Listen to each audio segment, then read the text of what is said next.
હે પ્રભુ ઈસુ, અમે તમારી પૂજા અને સ્તુતિ કરીએ છીએ.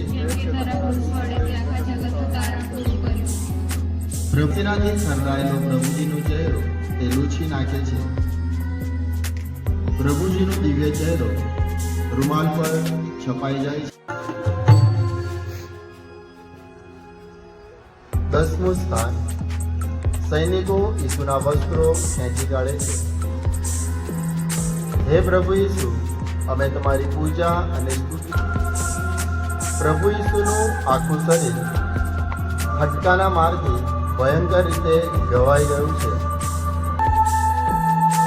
ટોળાની બેફામ મસ્કરીઓ અને હાકોટાથી વાતાવરણમાં આવ્યા છે. લજ્જાને લીધે તેમની વેદનામાં ઓર વધારો થાય છે. અશક્તિ આવી ગઈ છે. મૃત્યુ નજીક જ છે. પ્રાર્થના કરીએ. વહાલા પ્રભુજી, જે પાપ અમે સંકટ